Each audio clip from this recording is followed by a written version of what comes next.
Ladies and gentlemen, welcome to ATR's War, Bedlam Media's premier wrestling podcast covering AWWB. I am Sam the SLB, fearless leader of Bedlam Media and co-host of ATR's War, ATR Rising Sun, as well as the host of Uncle Sam's Static Kaleidoscope. Alongside me today, got these two gentlemen. They're going to introduce themselves for the last time in 2024. Right? I know. It's insane. Not only is it the last show of 2024, the next time we all talk, we'll be at the 5-year anniversary. Guys, it's Final Bedlam. Scott and I love this show. We got nothing to talk about. We got a lot to talk about. We got nothing to talk about. Kind of talk about maybe things that have happened throughout the year. Some little notes we have. Gonna BS a little bit. So yes, yeah. Alongside me today, I got the man behind X, Wrestling's Voice of Reason, Scott. Yes, I am the North American champion for X. It's the greatest running joke now that we have. Yes, I cover everything on X for the North American wrestling. A little bit of European stuff, and you know, sometimes live tweeting, sometimes not live tweeting. Your inaugural Bedlam Media champion. By the time of recording, I might be the 2-time Bedlam Media champion. I don't know. We recorded our Bedlam in the Bank. Please make sure you go back and listen to that. ROH Final Battle is come and gone. Somebody's a champion. We don't know who it is yet. We'll find out Friday night. So it'll be insane. It'll be insane. Yeah. We are pre-taping just like WWE products are right now because we want to spend some extra time with our family come the holiday season. And of course, I got the third man, the man in black himself, from parts unknown, probably his basement. My co-host from ATR Rising Sun, Ethan. It's cold in the basement, so I'm upstairs. If people don't get the joke, go watch the video where the one time I was actually in the basement.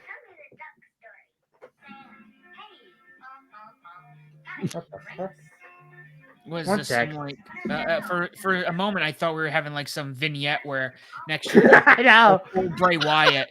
There's speaker in Black Funhouse. I'm wearing the Wyatt Gym shirt, but I mean I didn't need to come with. My girlfriend put her phone under my door and playing the Duck Lemonade Stand song. Oh my god! So I'm getting trolled right now. Well played. 1 second. Hey, you two talk for a sec. I'll be right back. All right, guys. Before we begin, don't forget to like, subscribe, follow us. Don't forget to join our Discord. 5-year anniversary. 1 month away, Sam. Well, technically, less than a month. Yeah, by the time this drops, we got a couple days. We got a couple days. Yeah. I'm hoping I have a special logo finished by then. I'm just gonna have to nag the person. Let's tap to 2025. That's right. I do want to clarify, going back to Scott's comment. Yes, I mean, we want to spend time with our families for the holidays, but once it all goes to my head and we make a lot of money, no, we're going right through the holidays, boys. That's it. I'm getting trolled twice. No, he's being trolled yet again. We'll be doing Christmas episodes. We'll be doing Thanksgiving episodes. We will be doing things on the 4th of July. But no. True. Man, what a year. What a year. What a wild year. I'm sitting here talking about this, and on my head, I still have my WrestleMania 40 hat, which I want to start off with that, Scott. That experience to me is still surreal. Yeah, it's nuts. I can't believe that, last April, we went all the way to Philly, had a great time, had some wonderful Italian subs. Oh, God. It just, the shows were great. We got to go to Raw afterwards. We went to the SmackDown, the NXT pay-per-view before. Like, we did, like, the full experience. And that's how it should be. And it just, man, yeah. And we had, with us, we had our friend Alex, who, without getting into his personal life, it was definitely something I needed at that time. And I'm glad that he could have been a part of that. Absolutely. and hopefully in the future, him and his, now 4-month-old son, time flies, Yeah, you know, I know, um, right? can, we'll bring him to some wrestling shows with us. But no, I just Mania, the amount of this has to be, and actually this kind of goes hand in hand to the conversation I want to have with you, Scott. To me, this year for WWE kind of felt like when they really hit their stride in the Attitude Era. Yep. Like, I don't know if you would say that would be 99, 2000. It was God. When did the Attitude Era start? Well, Really, technically it what? was 97, but we're talking about where it was like WCW was just in the tank. Yeah, WCW really kind of went into the tank around 2000. Yeah. So I would say WWE or WWF at the time was really hitting their stride. Probably when did they get that? When did they take it back? 98, 99? About 98. I think that was when the Butts and Seats comment came out. Yes, when Mankind won the championship live from Worcester, Massachusetts, which I always love that happened in Worcester. Sorry, I had to turn off that duck music. Chris is a bitch. God damn it. I don't even know where to tell anymore. Oh yeah, so WrestleMania. That was a good show, honestly. There might be some Ethan matches, top 10 in there, maybe. Keep an eye on that. What are you gonna say, Sam? I was just gonna say, See? top 10. We will be doing two anniversary shows. We're gonna be covering top 10 of Ethan's top a billion matches of 2024. It's more like what, 500? Keep going. I think last time we talked about this, you were at like 730 or something like that. So No, last year I had 730. that's This year I said 700. I was like, I'd rather overshot it than backfire on me again. Right now I'm at 515. I don't think I'm getting the 700 this year. Is there a way we could release a oh man, if we could release an ATR newsletter and then release the Ethan. I mean, I know you have like a WordPress, but imagine if we could just publish that every year. right. Okay, so can I just read you my top match from 2017 on the number ones? As long as it doesn't include this year's, then yes. Not 2024's, no. I'll leave that till 2025. Okay, hold on. I gotta. You guys keep talking. I'll try to find it for each one. No, but anyways, I was just thinking about it. Like WWE had again, every show, most of them, I can't think of a bad one. Just top of their game. Everything was golden. Especially the shows overseas when 7 years ago when they started, they were like, oh, these are definitely just money grabs for the Saudis. Right. Yeah. It's insane. Like I've been saying this for quite a long time now. Like US fans need to like step it up because when they go overseas to Europe or to, Asia, Australia, anywhere else outside of the United States, these fans come to play and they are loud, they are rambunctious, they're just having a ball, and it just makes the show that much more enjoyable.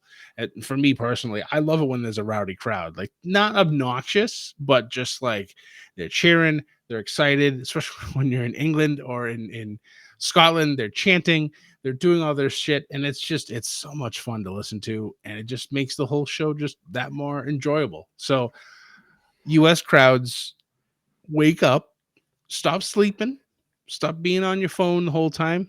TikTok's probably going to go away in about a month, so you're going to have to find something else to do and scroll on, or you can just pay attention when you're actually at a show. That's one of the things. Like, yeah, I may not get a lot of pictures or videos when I'm at these types of shows because I want to be in the moment. I want to pay attention. I want to see what's happening. My memory's still pretty sharp, so it's all going to be up here. It's much more fun. I have vivid memories of Mania, and like just being in our little section that we were in. Like night one, it was cold as hell. The wind was howling. I think they showed the temperature on like the Titantrons at least 17,000 times, and it was always like 41 degrees. And like, you lie, because that is not true. Oh yeah, they did that on TV because every time it came back for Canada and UK's 30 network, and they're like, they come out. Michael's like, all right, and I'm like, dude, stop being the weatherman for like 5 minutes, please. It's getting annoying, Well, I mean, it was the wind was annoying, but especially like, on night 2 because after they no, felt after see, like yeah. night two wasn't bad. Night one was really the bad night for the wind, but like the guys around us were just like rowdy. They were having a Get ball. rowdy. There was yeah, good theme. There was the whole thing with the lights up in the top where they were literally blinding us the whole time, and we started chanting like "shut the lights" and stuff like that. And then like stuff you really don't pay attention to on television, except the one time when they actually shut the lights off. The cheer was so loud. I went back Yep. and listened.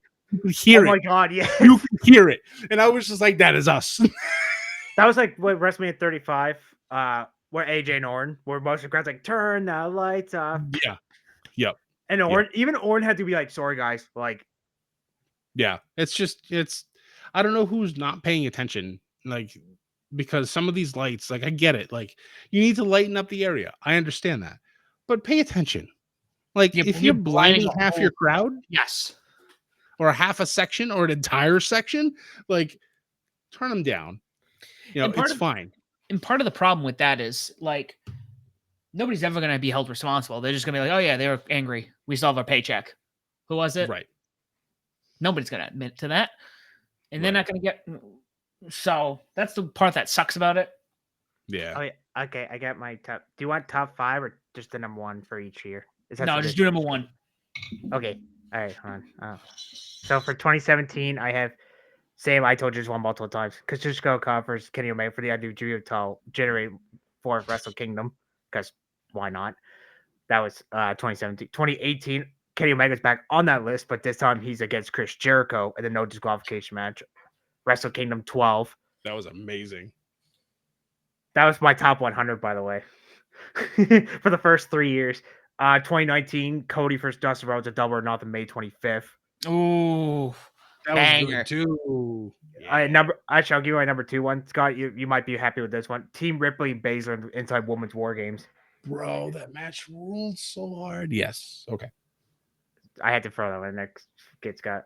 So 2020, top 230. That one was the Elite defend the world titles against the Young Bucks of Revolution. My number 2 one or 1B was Taker and AJ Boneyard match. Bro, that in the Firefly Funhouse for me, I do miss that cinematic era because I do WWE did a too. great job of coming up with these styles of matches during a time when the majority of us were just at home and not really able to do anything. Nope. So they gave us magic while we were able to watch WrestleMania. And it sucks because that was a WrestleMania that Sam and I were supposed to go to. We had I tickets remember. bought, we had everything ready to go. And literally the month before we were supposed to fly out, the world shuts down. Boo. I'd also say I'll throw a New Japan one there. For number 3 was Desperado and Hiromu in the finals of the 2020 Best Super Juniors. All right. All right. That was my top. What was that? Okay, here 2021.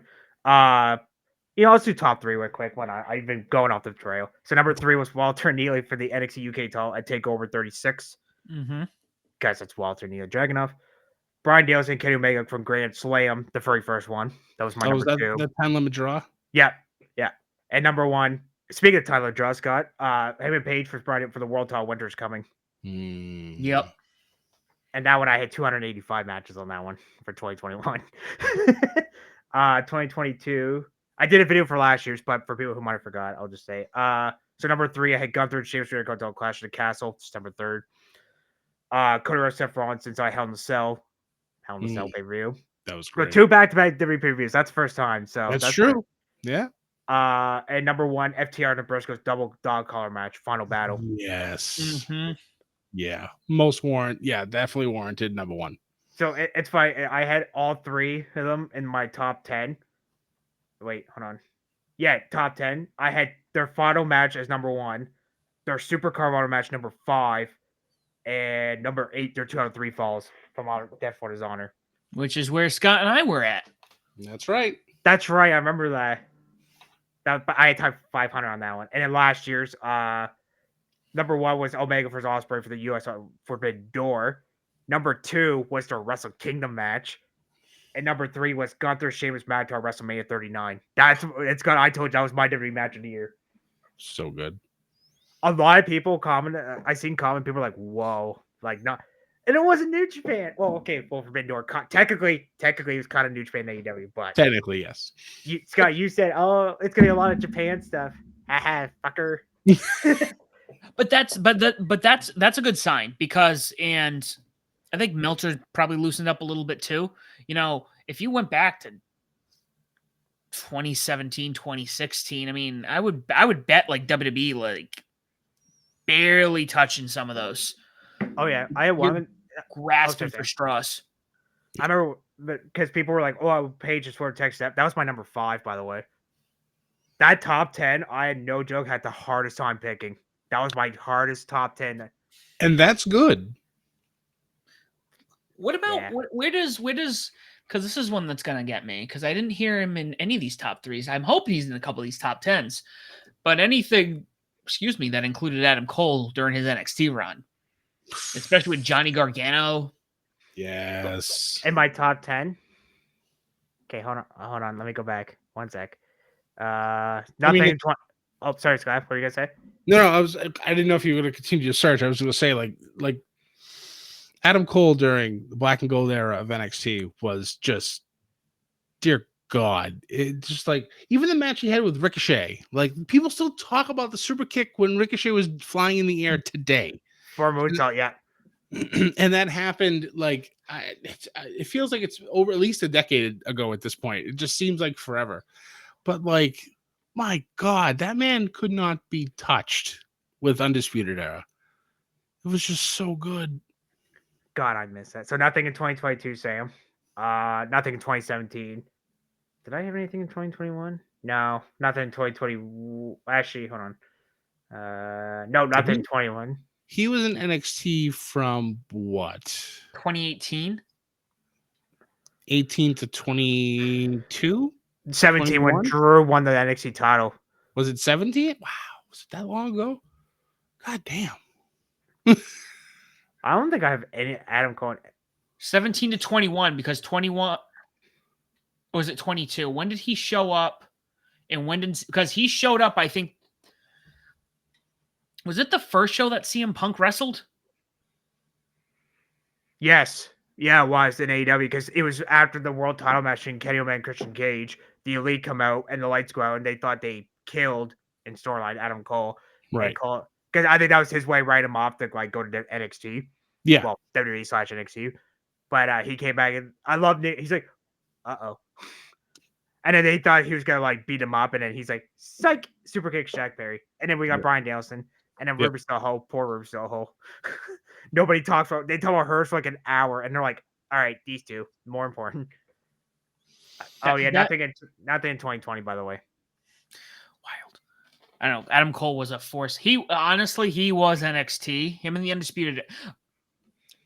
That whole roster was incredible. Let's clarify something, especially during the early days of AEW Dynamite going head to head.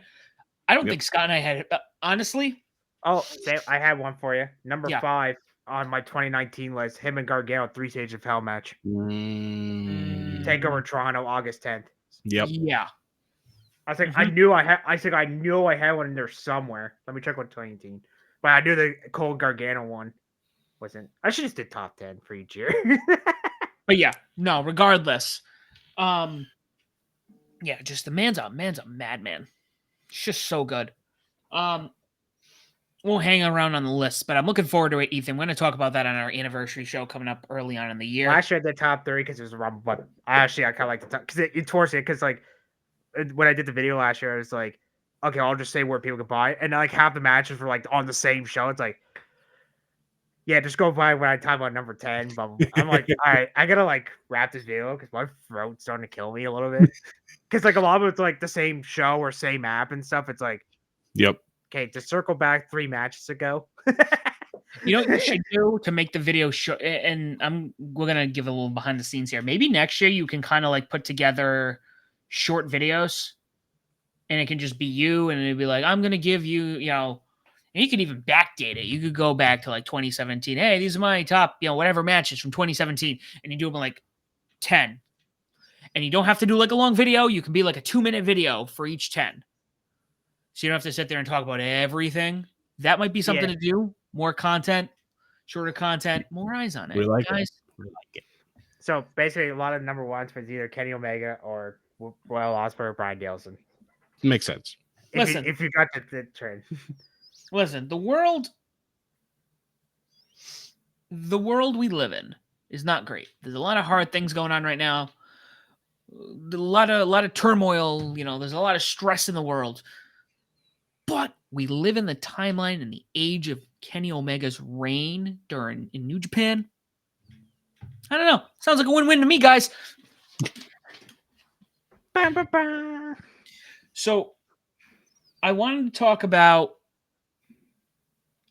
obviously, WWE. We got the net. We are in now the streaming age. I'm going to say this. 2025 is the streaming age. NXT. Raw is going to be on Netflix on January 1st. January 6th. January 6th.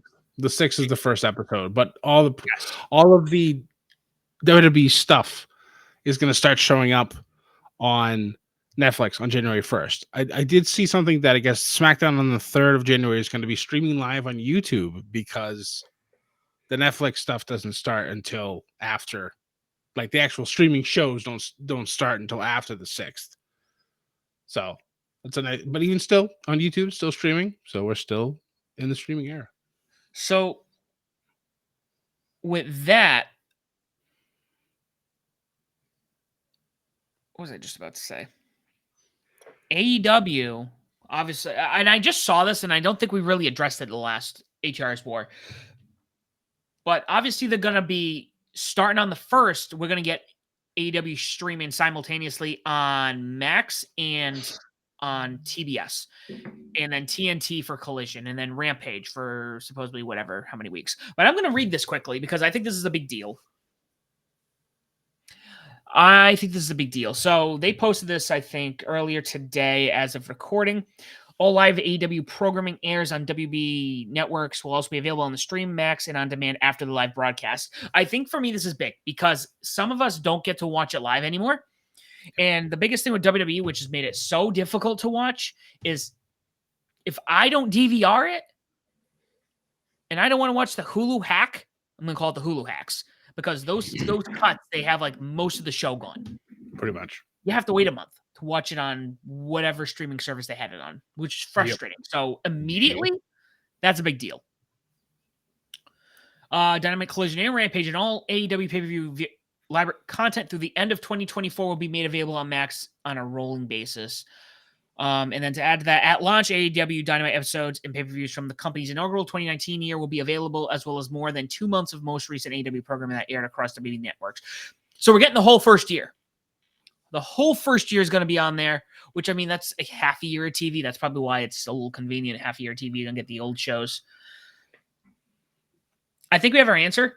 I think this is their streaming service. And I think when you think about the money, yes, they have a TV deal and they're paying AEW to make this content. But when you're dealing with this kind of, what do they call it? Unscripted content? Yes. Especially in the age of reality TV, which I hate, and I don't want to put this in the same category. I think AEW has a longer shelf life than any of the content they decide to pick up because they don't have to. They can cut the budget, and it really doesn't. It's still probably a fraction of what they're paying to make. I don't know, a Batman spinoff. Yep. Thoughts, comments, concerns? No, I think you're 100% correct. Finally, I can't wait I can actually kind of watch the pay-per-views and Collision and by the way, speaking of Collision, and I get to watch streaming for a second. So up here in Canada, we have Bell Media. Yep. And there's a thing called Discovery Channel. Yep. It's getting changed to USA Network. I am not joking. It's I mean, that's fine because if you have the USA Network now, you can watch SmackDown. no, just Collision. But SmackDown's on USA Network. I know, but I have Sportsnet. I don't know why it's calling it USA Network. I'm Canadian. Why do I need American channels? Just become the 51st state already. God damn it. This is where they start. They take their television. So, Now. I think this is all big news. I'm super excited. So going into this, I want to mention something. First and foremost, Scott, the WCW comment, Butts and Seats, January 4th, 1999. So early 99 is where WWE or WWF just flew off the handles from there on out. Yep. So I had sent something in the chat, and I want to make it public because I was thinking about this. So as of the recording of this, we have 272 episodes of Dynamite. Mm-hmm. Holy crap. Nitro had ended at 288. So that makes us, by the time the new year happens, you're looking at 15. Yep. 15 episodes of Dynamite left to tie WCW. Now, I had said something. I had said something in our chat where I was like, hey, they should take this and like make this a milestone because that's a big milestone. You know, you haven't had a wrestling company do this in forever. This is I mean, that makes WCW now a fragment compared to what it, anything, nothing else ever touched. Even though Ring of Honor's been around forever, TNA's been around forever, they don't have the success of primetime viewership that AEW has gotten. Yep. Regardless of what ratings are right now. Now, Scott put me in my place. Whoa. I wasn't trying to do that. No, I want to clarify. I did think about this, and you were right. So I originally said, hey, they should make it known. This is a big deal. And you're like, they shouldn't do that. They should just focus on making their content better. And I had to sit on that statement. I really had to. And you're right. They definitely should not make this make it a special. What I think would be beneficial is Tony takes that and puts that in the locker room, or somebody shows this to Tony. And it should be like, we've surpassed WCW Nitro in television episodes. Yeah. You want to have an internal celebration? That's fine. That's all good and fine. If WCW was never bought by WWE and just faded away into nothingness, then fine. You want to do something on television? That's all good and fine. The fact that they were bought and they are owned by their direct competitor, if you celebrate that on air, all you're doing is giving WWE more notice that they're already creating on their own. So that was my thought process behind saying they should not do anything about that on live television. Like you said, if they want to celebrate that internally and have Tony be like, hey, we are now the second longest running wrestling company that's been on national primetime television, that's awesome. Go us. Let's keep going. Let's make our stuff better and go from there. But yeah, they should absolutely not mention WCW on air when they pass them, which if we do our math correctly, that should be the end of March. So right before Mania. Actually, around the time that WCW had closed. Right. Ouch. Right. Oof. Actually, if I'm not mistaken, before Ethan, you can continue after this. I believe that episode of Raw and Nitro that aired, that I think was the go home show for Mania that year. It was. Wow. It was because they were doing a simulcast, and then we got that famous. It says McMahon on the contract, but it says Shane McMahon. Yeah. And then Tony Khan up it, but well, it's funny. Easy E, Eric Bischoff, and Tony Khan were this, and then Tony Khan made a comment about something about Ted Turner and Bischoff. I forget what the exact quote. And then Bischoff's like, "Well, time to hate on the jump on the anti AEW train." Pretty much. God, he's upset. He's like a crazy ex-toxic psycho. I don't know why I'm stretching this out. Girlfriend. I don't know why I'm stretching it. Gotta work on the times, brother. But basically, he gets any chance to take shots at Dave Meltzer, which that's a weird obsession. Like, I know Meltzer makes some dumbass comments. I'm not gonna lie, he does. But like, Jesus Christ, Eric, like, can you I like know. back it up a little bit? Like, my Yeah. God. Like I know, like he just appeared on NXT television before. Yeah, really did. Yeah, it really didn't do anything. I mean, I know he was trying to help build up Trick Williams and Ridge Holland, but I mean, there was really nothing that could save that match to begin with. But it's just, yeah, it's if you want to have Eric do something more prominent on WWE television, I would not be opposed to it because I do appreciate everything that Eric Bischoff did. I was a huge fan of the NWO back in its heyday before they absorbed 3/4 of the roster, even after the split and then the merged back together to be just NWO with all the colors. It's just, There's like 8 yeah, versus NWO. It's like too many. oh my god. You have 15 black and whites and wolf packs, and then the LWO came around with all their different colors, and who else was there? Oh, BWO was another one that was out there. What, there was so many of them. Come on, do the BWO dance. No, no, Aw. no, I will not be a blue meanie today. I'll just be a regular meanie. But anyways, But it's funny how Sam brought up, like, think about it, like Teenage Been for 20 years, went to like 5 different channels. I think their most one was Spike, now Paramount. Yep. Then they went to Pop TV. What the hell is Pop TV? that's right. I remember that. Destination America. Again, Yep. what the hell is Destination America? Yep. Well, for here Canada, it would be Fight Network. They were on the Game Channel one. I'm like, They what? were. Why Yep. are they on the Game Channel? I mean, Yep. ECW was in sci-fi in the States. That's very true. But at least that made sense a little bit before they went to Spike. And then it's just like TNA, now they got Access TV, like that's a major company. Well, TNA did, Anthem did buy that station, so I mean, Yeah. But still, like, you have to pay an absorbent amount of money to get that channel. So I will watch it on syndication on Nessun when it plays like 3 times a week. I just watch on TNA Plus. There you go. Well, up here in Canada, they have Fight Network too. So if you don't want to pay for TNA Plus, you can watch up there. Well, use VPN, but I don't know. Like, I like Tony Khan, but I don't know. Sometimes that, like, don't do that. Like, don't brag his ego anymore. Oh, by the way, he's on that billionaires list. I don't know if you guys seen that. That Fire City multi-billion-dollar rich. No, I didn't see that. No, he's number 1. Then he bragged about it. I'm like, okay, that's enough Twitter.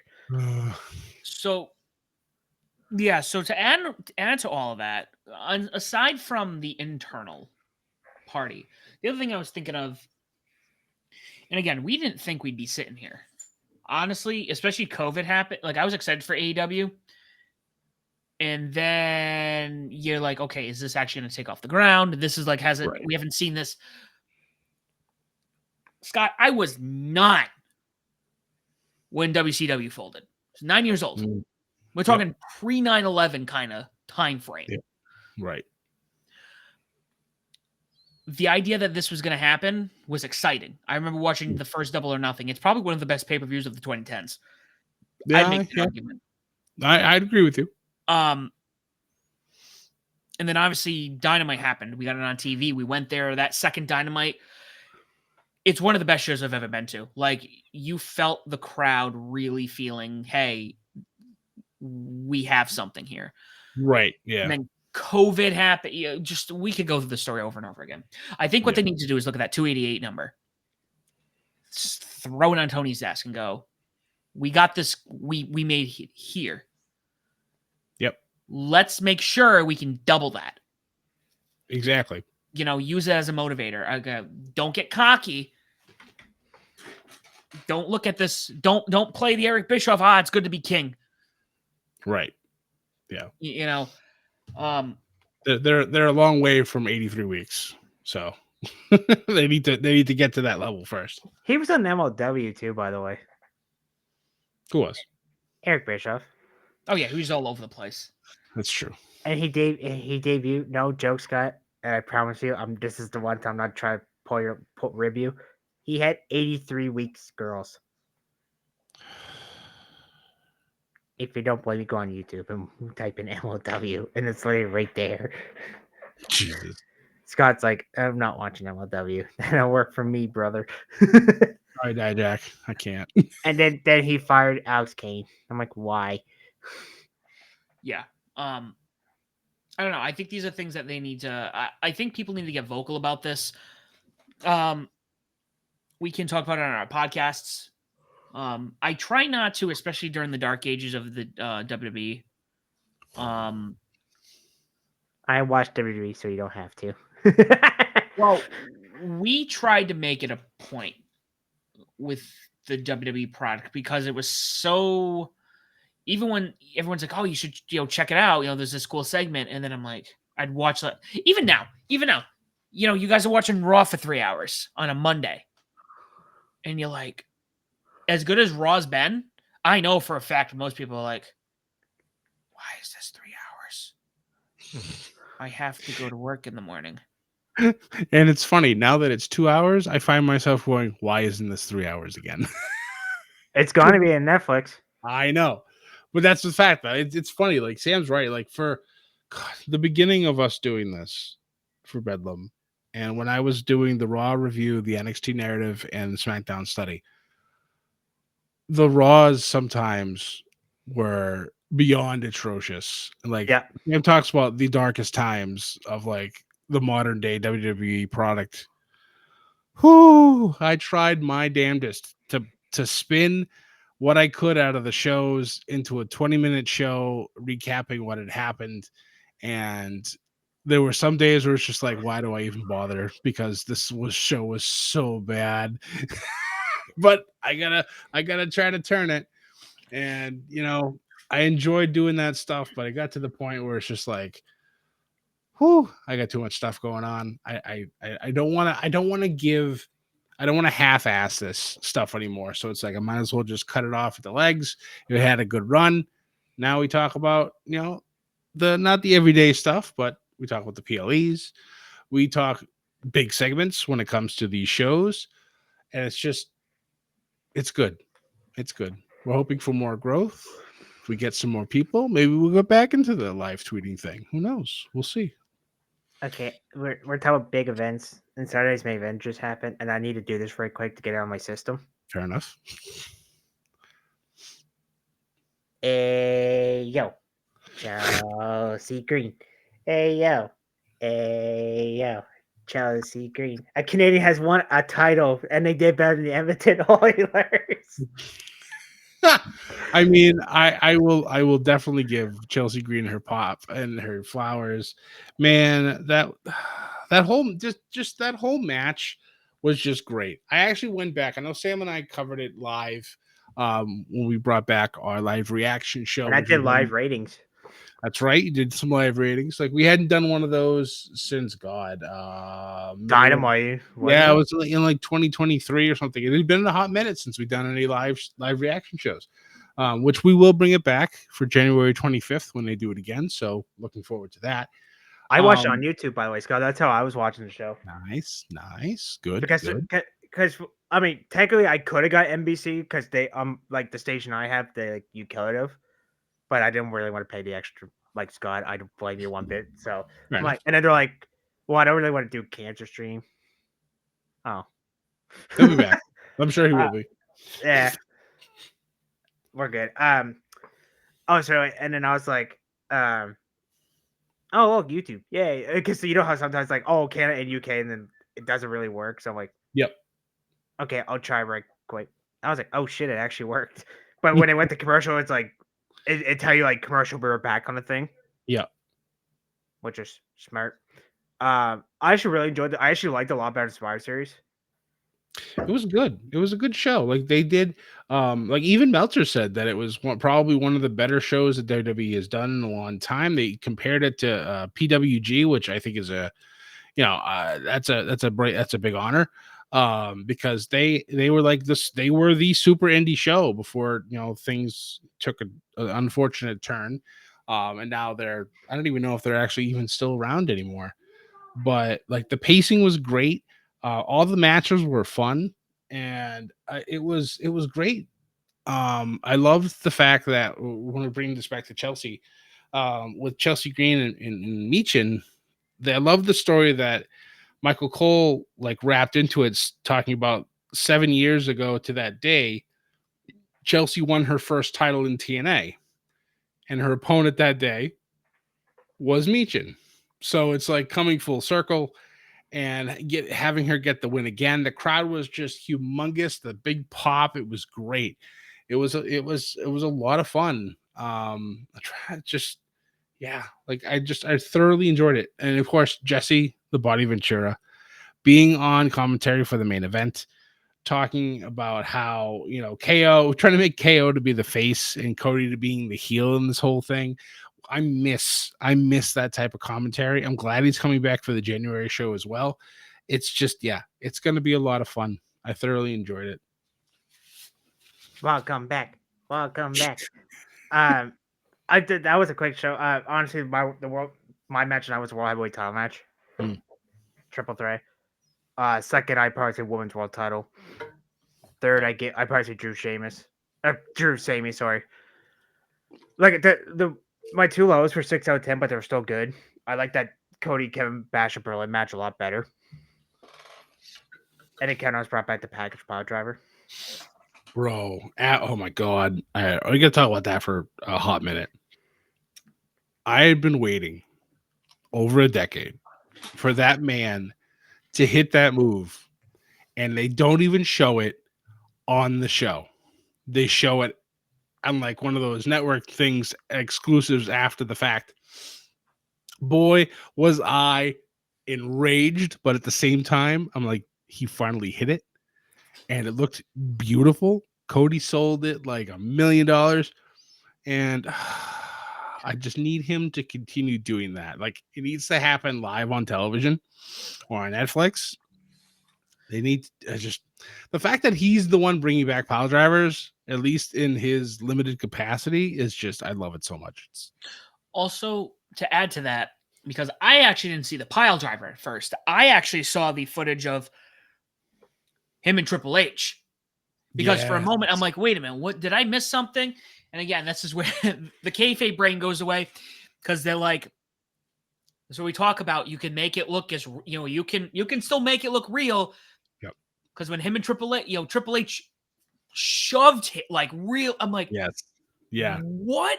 I'm like, he is pissed, and I was just like, all right, I'm feeling this. This looks, it was bad. And the fact that KO is defending the Winged Eagle title during the holiday tour that they're doing, claiming that he is the true undisputed WWE champion. I haven't had a chance to watch the Netflix kickoff show that they had, but I heard he had some stuff on there. I don't want to talk about it because I don't want to spoil it. I'm sorry, Ethan. This one, I'm going to put my foot down on this. I'm probably actually going to watch it after we finish recording this. I will say you get a live out of it with Kevin. Yeah. That's all I did see the one thing, and I kind of expected this to happen, that Logan Paul did unretire, and he will be there, which I'm okay with. I know he's a piece of shit as a human being, but as a professional wrestler, the man draws, and he brings new eyes to the table. So I have to at least commend him for that. See, ladies and gentlemen, I did say it that time. Scott said it that time. Oh, I know. I mean, the stuff he's done is pretty well documented. Oh, it is. But yeah, we know because I think on his podcast, I think somebody asked me if he was coming about WrestleMania or something. I can't remember if it was like he was doing a Q&A or like his co-host asked him or something. He's like, "No, I'm a dad." I'm like, "Well, I mean, Orton's a dad, Triple H is a dad." Right. Yeah. Like, I'm like, "Don't give me that." And but the way he kind of said it's like, okay, like Tyler's Tony Storm, which we'll talk about that on a future episode. Then he's like, "Oh, I'm on the full-time roster." I'm like, "Oh," and then him and Paige take basically a cheap shot at him, be like, "Hey, can I retire if half people steal my move or some Alonzo?" He was on Blues guy, like that was funny. But they did we have 3 matches made now for the Netflix premiere. By the way, the third I might have spoiled it for Scott, but you probably know what the one it is. Yeah. Yep. Okay. See, Punk and Rollins by his main event. That's been confirmed. Yep. Like closing the show. So I Good. imagine Tribal Combat's probably opening. Probably. Because, like Roman said, you don't want to be last. If you're not last, you're first. Yep. Yeah. I had to think about that quote from it, but which I'm a little surprised because I actually, Roman the last few years, but honestly, Punk and Rollins, he called him an asshole. Rollins did, and Punk's like, I guess we're fist fighting. I'm like, really? Guess we're fist fighting. Like Punk just had the 2024 feud of the year with Drew McIntyre. He's already going to lock up feud of the year with Seth Rollins for 2025. So it's just like they're gonna do 2 matches at WrestleMania, or 2 matches, one of Mania. And people say that CM Punk was washed up. Ladies and gentlemen, y'all are wrong. He's clearly still at the top of his game. He had a bang with Drew, and he survived Hell in a Cell. I'm like, okay, he's good. And then they're like, let's put him in War Games. I'm like, what? Here's the thing with Punk. He looks great. He looks great in the ring. No doubt about it. Again, he's one of those people though, every time like he takes the wrong bump, he just turns the glass. He's been double fortified though lately. So, his glass ain't cracking just yet. No, and that's good. That's good. Yeah. I hate seeing, because he came back in AEW after his injury. Yep. And then I think the first match he had, he was injured again. And I'm just like, what are we doing, guys? Adam Cole. Adam Cole was another one. He had his injury, and then he had something else. And then Kenny's in. I like when they. I don't know. Prefer them not to be hurt. I don't know. But no, Punk looks great. I another one I forgot, Scott. I was at the Rumble back in January. And the ending of that match, it was Punk and Cody. And everyone's like, oh, they're gonna snub Cody on this one. And I'm thinking to myself, there's no way Cody's going back to back on this. There's no way. Right. I'm gonna give it to Punk, and this is gonna get weird. Punk is gonna choose. Yeah. No, Punk looks good. And like you said, his feud with McIntyre was top tier. And the fact that they were both injured for like half of it and they still kept it white hot is just a testament to how good both of them are. I saw something a little earlier today that they're saying that, and obviously when I read it, I was like, well, duh. They're saying Drew McIntyre is now upper echelon and he looks to have a huge 2025. And I'm like, duh, this is good. I'm glad that they're finally listening, because the rest of us have been saying this forever. That the man that happened. He makes anything looking to turn into gold. Like his Hell in a Cell match that he had with Punk. My back still hurts from that bump he took off of those steel stairs. My God. It's just, yeah. My achy breaky back. Seriously. Yeah, because he was going for the Claymore, and then Punk's like, I'm moving him. Drew like literally like hit. I'm like, ow. That was like when Darby did the coffin drop on Dynamite, and I was like, ow. Well, that's Darby though, but yeah, Darby's gonna be crippled by 35 if he keeps up with that stuff. So actually, speaking of Darby, right quick before we end this, remember he said he was gonna climb Mount Everest last year, and he did. Yes. And then he broke his foot and got ran over by a bus from New York City. And then Trey, God damn it, Sting was like, "Don't do it, brother. Don't do it." Well, you know what he's doing in April? He's climbing Mount Washington. Mount Washington. Wow. Mount Everest. Mount Washington. Jesus Christ. And he's like, I want to plant an AW flag up there. I'm like, I did see that. Yeah. Don't die, please.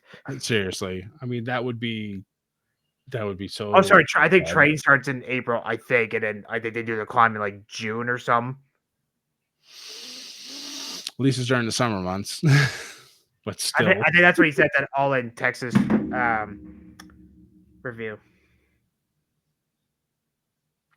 Yeah, people who do Everest, they're a special kind of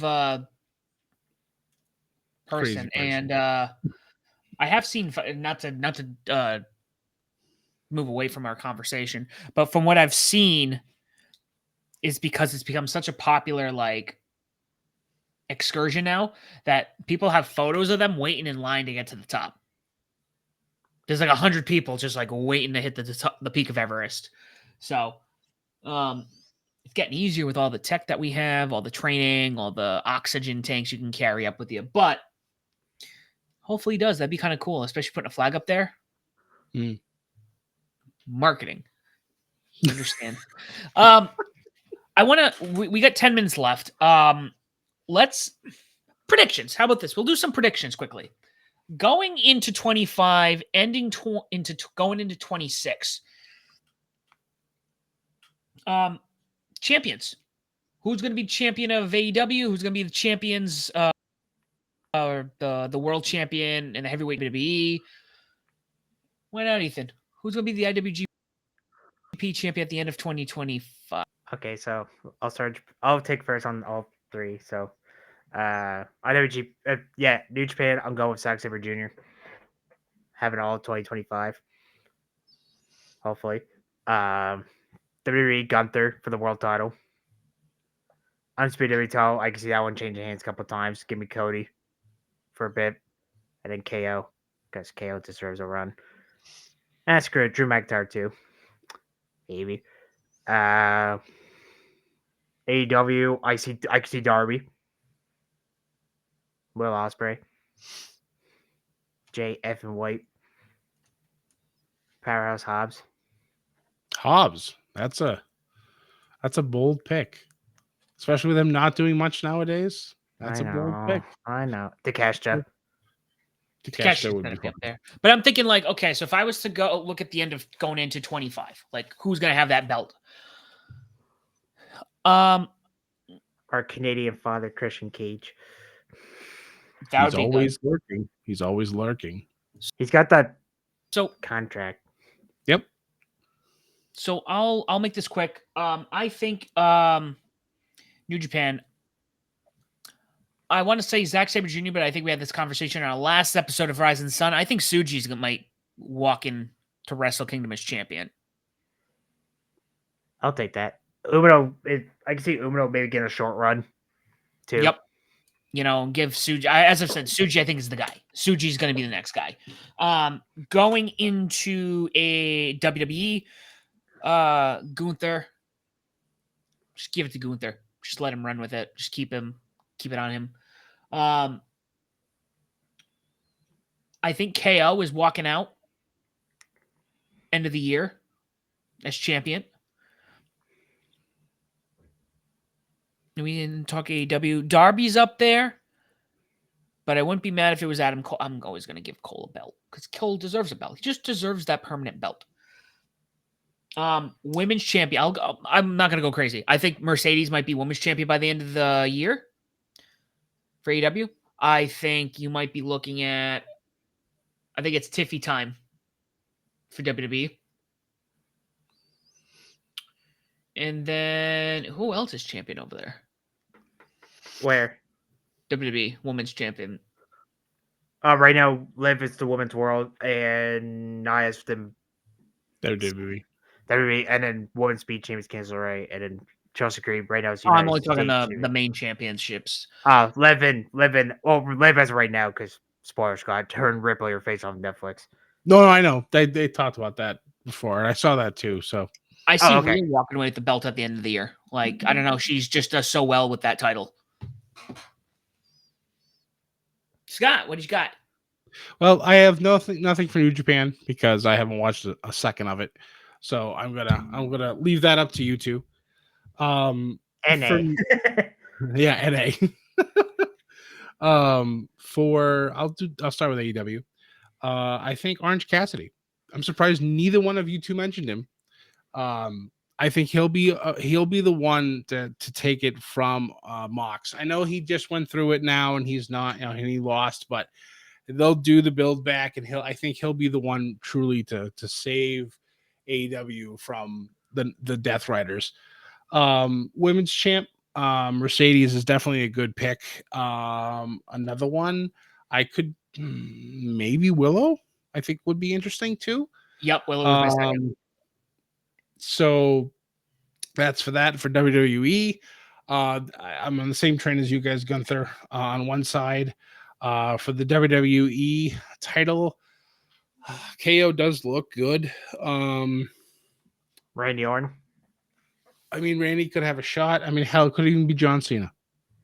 Ooh, 17. It's exactly. I mean, we are, gentlemen, we are in the final year. Well, we're going to be in the final year of John Cena's active career at WWE. I watched that man's first match ever, and I've watched everything that he's done, and it's just like it blows my mind. It also makes me feel super old to know that I've watched John Cena's entire career from start to finish. It's wild. It's wild. For the women's side, I can definitely see Tiffy being probably WWE Women's Champion. On the other end, I'm actually gonna go with I think maybe Io Sky. Because they're teasing Io and Rhea for probably Mania. So I think Io might actually win the Rumble, challenge whoever's the champ, which I think is probably going to be Rhea at that point. She'll beat Rhea and hold the title through the remainder of the year. It's funny. I was thinking Io has Io had a title on the main roster yet? Yes. Yeah. She was WWE Women's Champion before Bayley beat her at Mania. Oh yeah, because I got that cash in correctly at SummerSlam. Because Bianca won it, and then what happened? I think something happened, and he was like, "I'm cashing in." Yep. Yeah. Oh, right. Well, guys, it's the end of 2024, 2025, 5-year anniversary. We're going to be starting with the second biggest show of the year, the Tokyo Dome. Ethan will be coming out on Rising Sun, guys. Check out that episode. We also have, we'll be probably talk about that. We'll talk about Wrestle Dynasty, and we'll talk about New Year's Dash. Why couldn't that come to me? But guys, let's sign off. Happy New Year. Ethan, why don't you tell people where they can find you before they go into the unknown of 2025? Okay, so you can find me on Twitter as wrestling_fan_9. Blue Sky as pretty much my full name, Ethan Black at Blue Sky Social. You can follow me basically on the ring Twitter for Japan.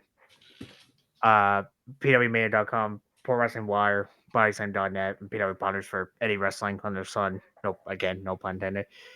And my show, Walk with the Rest podcast, every Fridays and Sundays. Fridays helps with Monday for Thursday shows, and Sundays, obviously, the weekend shows. Friday, Saturday, Sunday. Ta-da! All right. And Scott, tell people where they can find you. You can pretty much find me everywhere. Scotty J Stream. I am like Ethan and I joke about. I am the North American champion for X for all wrestling coverage. Obviously 1/3 of the ATR's War brand, and I've been thinking about this recently, and I think I'm going to start bringing back my interview series that I started way back in the beginning to catch a view from above the ring. So I have a couple people in mind that I'm thinking about bringing on the show to chit chat with, and so stay tuned for that in 2025. Eye emoji. And you can find me as the SOB official. I also cover the Bedlam Media _Bedlam or Bedlam Media. I don't remember anymore. Anyways, that's on X. We're on Facebook, Instagram, and YouTube, and Above the Ring. Find our Discord. It's in the link below. We are on all streaming platforms. If there's one we are not on, please let us know. We will put ourselves on there. Guys, Happy New Year. Happy 2025. 5-year anniversary. Looking forward to it. We are out of time. And as always, do not forget to join the Bedlam. Thanks, guys.